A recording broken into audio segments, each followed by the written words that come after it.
चुनावी मौसम यानी वायदों का मौसम। सभी दल लोक लुभावने वादों के साथ मतदाताओं को आकर्षित करते नजर आते हैं। और हरियाणा की बात करें तो कांग्रेस और भाजपा के घोषणा पत्र को देखकर भी ये बात सही साबित होती है। लेकिन नतीजों के बाद जब बात इन्हीं वायदों को अमली जामा पहनाने की आती है तो कांग्रेस शासित राज्यों में तस्वीर उलट नजर आती है। आज शनिवार को कांग्रेस ने चंडीगढ़ में अपना दूसरा घोषणा पत्र जारी किया, जिसमें वायदों की लंबी फेहरिस्त है।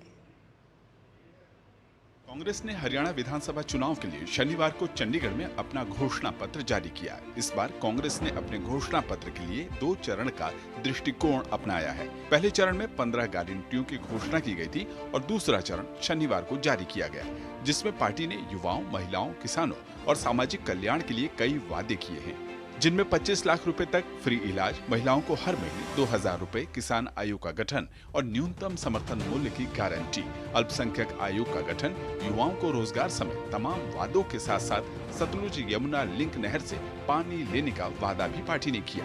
बहुत मेहनत से घोषणा पत्र बना है और मैं इस बात की बधाई देता हूँ जो हमारी चेयरपर्सन है घोषणा पत्र की, गीता बुकल जी, और सभी साथियों को जिनका इसमें हो रहा है।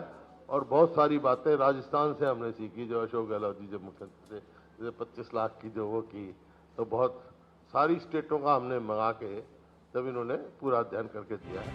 कांग्रेस के घोषणा पत्र को अंबाला कैंट विधानसभा क्षेत्र से भाजपा के उम्मीदवार अनिल विज ने झूठ का पुलिंदा करार दिया है। उन्होंने कहा कि कांग्रेस ने अपने किसी घोषणा पत्र पर कभी काम नहीं किया। झूठों का पुलिंदा कांग्रेस ने आज तक कभी भी किसी मैनिफेस्टो पे काम नहीं किया। अगर नज़दीक का उदाहरण देखना है तो हिमाचल का उदाहरण देख लो। उन्होंने पेश क्या किया था और कर क्या रहे हैं। तनख्वाहें तक नहीं दे रहे कर्मचारियों को।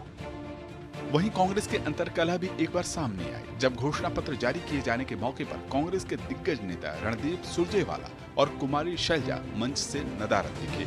इसे लेकर भाजपा ने कांग्रेस पर तंज कसा।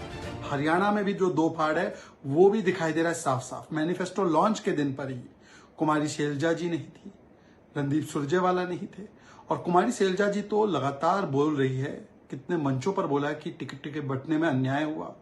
कई सारे नेता भी इस चक्कर में पार्टी छोड़ गए। शारदा राठौड़ ने तो चमड़ी और दमड़ी कैसे इस्तेमाल हो रही है और कैसे लगाई जा रही है वो भी बताया। तो आज हरियाणा में एक बात स्पष्ट है कि कांग्रेस पार्टी दलितों का अपमान कैसे करे। इस राजनीतिक घमासान के बीच हरियाणा में चुनाव प्रचार जारी है। आज उत्तर प्रदेश के मुख्यमंत्री योगी आदित्यनाथ ने फरीदाबाद में चुनावी जनसभा की। उन्होंने कहा कि देश में जितनी भी समस्याएं हैं वो सब कांग्रेस की देन है। कांग्रेस देश की समस्या का नाम है और भाजपा केवल समाधान है। वहीं कांग्रेस नेता प्रियंका वाड्रा ने भी राज्य में पार्टी के लिए प्रचार किया। राज्य में 5 अक्टूबर को मतदान होना है और 8 अक्टूबर को चुनाव के नतीजे आएंगे। Bureau report, DD news.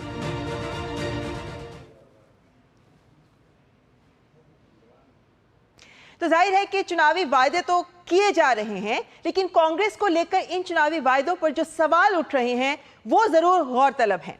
लेकिन यहां पर आपके सामने भी कुछ तस्वीर रखना चाहेंगे, ना केवल इस बात की कि कांग्रेस के किए हुए वायदे कब, कहां, किन राज्यों में कितने पूरे हो पाए, बल्कि ये भी कि चुनावी घोषणा पत्र में भी क्या कुछ तुलना की जा सकती है। यहां पे अगर हम एक नजर डालें तो आपके सामने रखना चाहेंगे ये तस्वीर, कांग्रेस क्या हुआ तेरा वादा।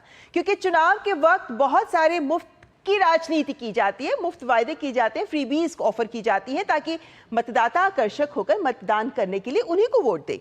लेकिन चुनाव के बाद एक भूलने की नीति है जो सामने आ रही है, और ये एक आध बार हो तो ठीक है, लेकिन अगर ये हर राज्य दर राज्य नजर आए तो फिर सवाल उठने लाजमी है। इसके आगे अगर हम देखें तो पाते हैं कि कांग्रेस को लेकर जो वायदे फेल हुए हैं उसमें अगर हम राज्यवार भी देखें तो हिमाचल प्रदेश में ही आप देख लीजिए 300 यूनिट मुफ्त बिजली, लेकिन कोई राहत अभी तक नहीं मिली है। महिलाओं को 1500 रुपए हर महीने मिलेंगे, लेकिन महिलाएं खाली हाथ हैं। पुरानी पेंशन बहाल की जाएगी, नहीं हुआ। लेकिन वही 5 लाख नौकरियां भी की जाएंगी, कितनी आई हैं अभी तक देखने वाली बात होगी। लेकिन ये तमाम मुद्दे हैं वो, वायदे हैं वो जिनको पूरा नहीं किया गया है। इसी तरीके से अगर हम आगे बढ़ें तो हम पाते हैं कि हिमाचल प्रदेश में ही 2024-25 को लेकर, यानी इस जो वित्त वर्ष चल रहा है इसको लेकर कहा गया कि मार्च में ही इस बात की घोषणा हुई थी कि 18 से 60 वर्ष की आयु की जो महिलाएं हैं उन्हें 1500 रुपए प्रति माह दिया जाएगा, लेकिन ऐसा नहीं हुआ। हिमाचल प्रदेश में कमजोर आर्थिक स्थिति का की बात करके ये तमाम वायदे हैं जो पूरे ही नहीं किए गए। ये भी कहा गया था कि बागवान अपनी फसल की कीमत खुद ही तय करेंगे, लेकिन ऐसा भी हो नहीं पा रहा है, ये नजर आ रहा है। राहुल गांधी ने ही कश्मीर में जाकर इस बात को सामने रखा था कि कैसे हिमाचल प्रदेश में सेब के जो किसान हैं उन्हें उनकी फसल का पूरा पैसा नहीं मिल पा रहा है, अच्छा पैसा नहीं मिल पा रहा है। जाहिर है कि इसमें राज्य सरकार की भी जिम्मेदारी बनती है, लेकिन वो कहीं पूरी होती नजर आ नहीं रही। कर्नाटक की बात कर लेते हैं, एक और राज्य जहां पे कांग्रेस शासित ही सरकार है।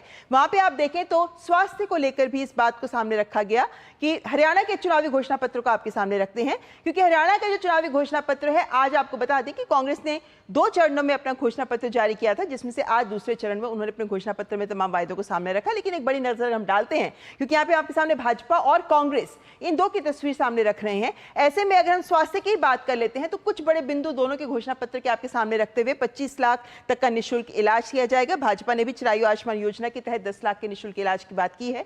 लेकिन इसके आगे बढ़े तो घोषणा पत्र के वायदों में तमाम और बातें भी हैं जो शामिल हैं। इसमें अगर स्वास्थ्य से हटकर आगे महिला सशक्तिकरण की भी अगर हम बात करते हैं तो वहां हम पाते हैं कि कांग्रेस ने भी पेंशन की बात की है, बुजुर्ग महिलाओं को, विधवा महिलाओं को, कमजोर परिवार की महिलाओं को। लेकिन वही भाजपा ने भी सभी महिलाओं के लिए 2100 रुपए प्रति माह की बात की है। तो यहां पर भी एक तुलना की जा रही है कि जो वो दे रहे हैं और जो वो दे रहे हैं, किस वर्ग की कितनी महिलाओं को कितना कुछ दिया जा रहा है। ये भी चुनावी विवाद है तो हमारे सामने। लेकिन कांग्रेस ने गैस सिलेंडर 500 रुपए में देने की बात की है, तो वहीं भाजपा ने भी इसको 500 रुपए में ही देने की बात की है।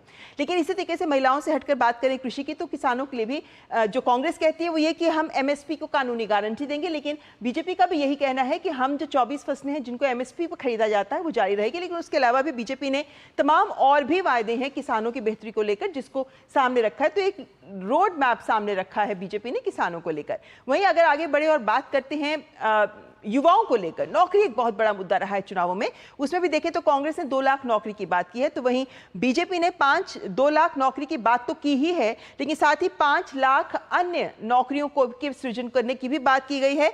और हर अग्निवीर को सरकारी नौकरी दी जाएगी, ये अमित शाह ने चुनावी रैली में भी इस बात की घोषणा की है। तो ये कुछ एक सोच जो दोनों दलों की सामने आती है। इससे आगे हटकर अगर अनुसूचित जाति की बात करते हैं या फिर पिछड़ा वर्ग की बात कर लेते हैं, तो उसमें भी कांग्रेस ने हर गरीब परिवार को 100 गज प्लॉट देने की बात की है। क्रीमी लेयर की वार्षिक आय सीमा 6 लाख से 10 लाख की बात की है। भाजपा ने भी क्रीमी लेयर की वार्षिक आय सीमा को 6 लाख से 8 लाख तक बढ़ाने की बात की है। तो यानी क्रीमी लेयर का मुद्दा भी दोनों पार्टियों के घोषणा पत्र में नजर आ रहा है। ये कुछ बिंदु हैं जो घोषणा पत्र के हमने आपके सामने रखे हैं, लेकिन ये यही दिखाने का एक प्रयास था कि तमाम पार्टियां हैं जो एक तरीके से वोटर की बेहतरी किस तरीके से हो सकती है ये सोच तो रखती हैं, लेकिन साथ ही यही सोच कहीं ना कहीं चुनावी वायदों, लोक लुभावन वायदों, फ्रीबीज के तौर पर दिखने को मिलते हैं। लेकिन क्या इन्हें पूरा करने में पार्टियां सक्षम हैं? यही सवाल हम उठा रहे हैं अपनी आज की चर्चा में। और निशाना रहेगा कांग्रेस पर, इसलिए कि कांग्रेस ने अभी हाल में जो चुनाव हुए और जो जीते, चाहे तेलंगाना की बात करें, कर्नाटक या हिमाचल प्रदेश की बात करें, वहां पर वायदे किए गए, पूरे कुछ नहीं हुए। करेंगे इस पर चर्चा, लेकिन यहां पर रुकेंगे एक ब्रेक के लिए।